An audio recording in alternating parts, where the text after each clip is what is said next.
Hi, my name is Shay. For those of you who don't know me or claiming feminine yet, this work is all for women and it's about harnessing both of your masculine and feminine energies, understanding how they show up in the world within you so that you can leverage them and essentially live in a more aligned, balanced, vibrant, powerful way. So today's video is a response to a question that comes up a lot in this work, a lot of women putting this question forward, and it is, when should I be in my feminine energy? Like, when are the moments where my feminine side would be more advantageous or beneficial to come out? And I just want to preface this by saying, it's really not as simple as that. And I will give definitely some examples of moments in your life, your day, where harnessing your feminine energy will be more beneficial for you. So by the end of this video, you'll have a deeper understanding of this. The question will be answered. But before I go into that answer, I want to say this. If you haven't looked at my other videos before, I definitely recommend looking at the one where it's about how masculine, feminine energy, it's not one or the other. Like, it's not we're only in masculine or we're only in feminine. Actually, as humans, all of us, men or women, we're using these energies moment to moment in different amounts. There's like a different sort of mixture or composite, or like I call it a dance of energy. So right now in this moment, I'm not looking at notes. I don't have a set structure and plan. So I am moving more in flow. I am moving more with intuition. That's my feminine. And my ability to put forth this information in a systemic way using my kind of organizational abilities as I'm speaking in a focused way is my masculine as well. So both are present. And know that in any situation, both will need to come out in different moments and have, different levels. So I wanted to say that. Also, one more thing to say, I'm recording this from my home. It's a Bali day. I thought it was going to be very quiet. And there's some sounds like randomly coming in and out. So if you hear some random sounds, welcome to Bali. That's what happens. The ability to just flow and surrender to it rather than trying to control it. And I can't tell those sounds to stop. That's my feminine, embracing that. Okay. So let's go into these key areas, moments where harnessing your feminine energy, your feminine side will be more advantageous. First, again, qualities of the feminine. Again, I have videos on this, so I do invite you to go back and look at the other work as it builds upon one another, each of my videos and what I share. Basically, the feminine side of us is that side that flows. It's that side that is not rigid and set and controlled. It surrenders. It moves like this. It is able to handle uncertainty. It's more intuitive rather than rational. Our feminine side is that side of us that melts, that relaxes, that wants to receive, that loves unconditionally. Whereas the masculine, think about the opposite of that.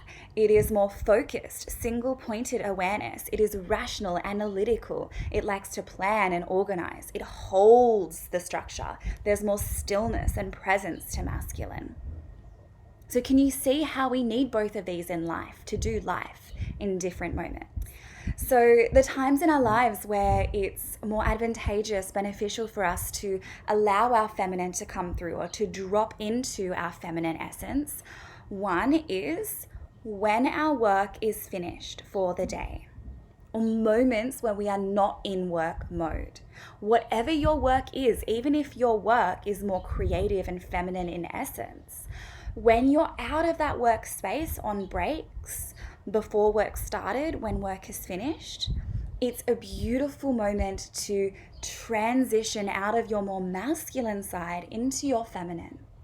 And there's specific things you can do to transition. Again, I have a video on women who are handling high pressure roles. So when you can transition out of that and how to tap more into your feminine. So ways that you can transition, one simple way is to simply wear something else. Even if you're working from home, I've been doing this a lot. When I finish my work day and I want to go and see my partner or just drop into a more kind of floaty space where my mind relaxes, I change what I'm wearing. Changing your physical is a nice way to energetically shift as well. It's like your physical embodies the energetic shift. You can also do some kind of a practice that is like your kind of moment of shift, whether that is doing some yoga, some yin stretches. So yin yoga is like long held postures, or just stretching your body, going for a walk, taking a shower, having a dance, putting a song on. Some kind of practice or ritualistic shift can be a way for you to embody that shift of energy. So when you're finished work or when you have moments of breaking, doing something else to be in that energy, to be in that softer, more relaxed, kind of floaty, you don't need to have that set mental capacity on, overdrive anymore. So that's one time where it's really beneficial for us. When we have those moments of rest, those moments of feminine, then when we do need to go back to work the next day, or, if we are on a break, we have more energy to do so. And it really is just as simple as rest and activity. You think of activity as the masculine in that moment and the feminine as the rest. When you have more rest, you have more energy to do the activity. That for me is embodying yin, feminine energy. And what happens in that is, you might think, oh, but it's hard for me to shut off my brain. Something that may help you shut off your brain in those moments is to say to yourself, after this, I will get back to what I'm doing.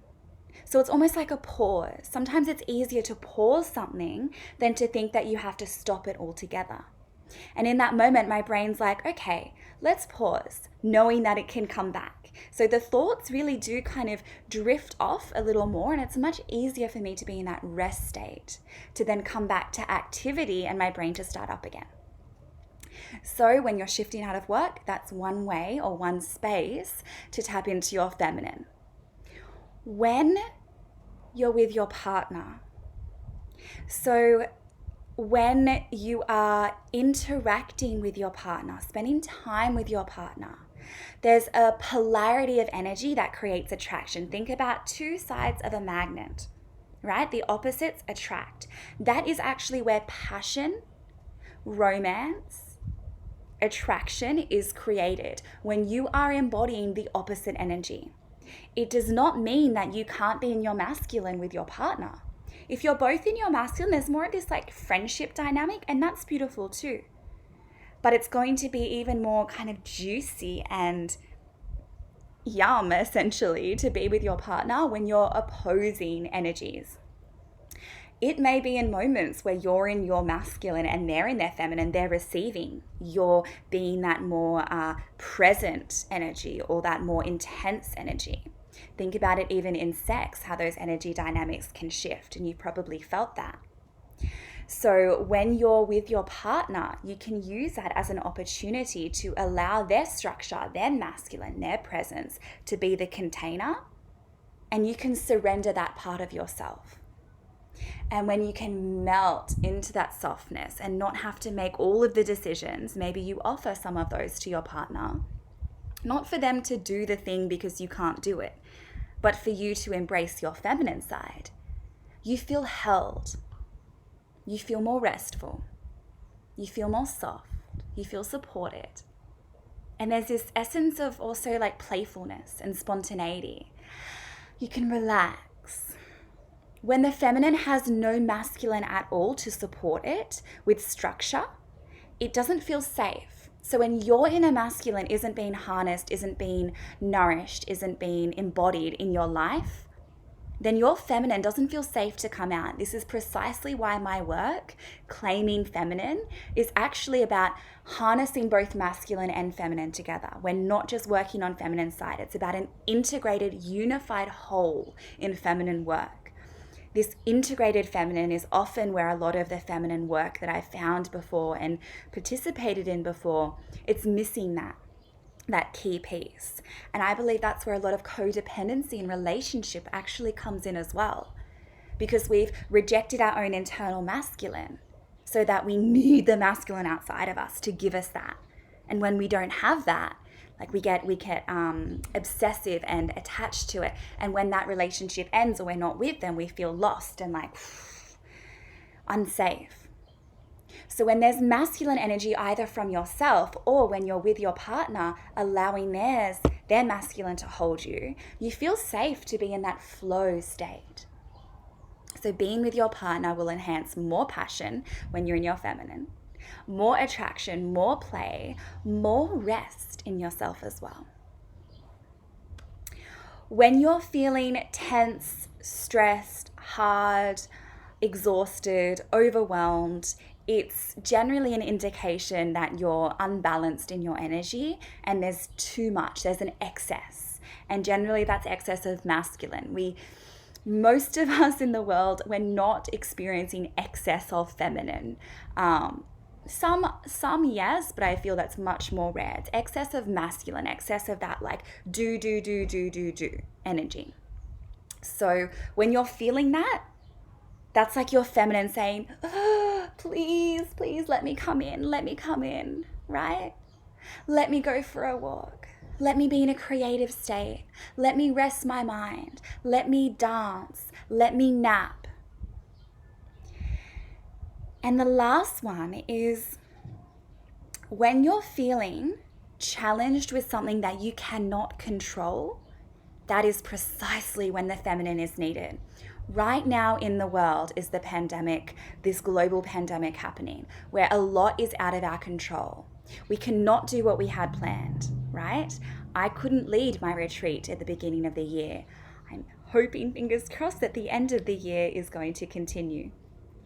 I had to do a lot of different shifts. A lot of people had some drastic shifts, jobs ending, their home environment like changing in a way where it was quite unsteady and uncertain.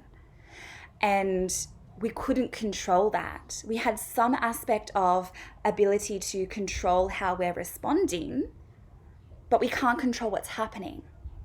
So when we're in a state where we're challenged with something we cannot control, what do we need to do? Surrender. Not wave a white flag and be like, all right, I give up. No, surrender as in move with what's happening. Respond to what's happening. Not what you would rather happen, but what's happening. And in that way, when you are responding moment to moment, you are more able to feel at ease with the challenge. We can move through the challenge like water moving over the sticks and the stones. I have more videos on this energy of surrender as well. So I'm going to leave it there for now.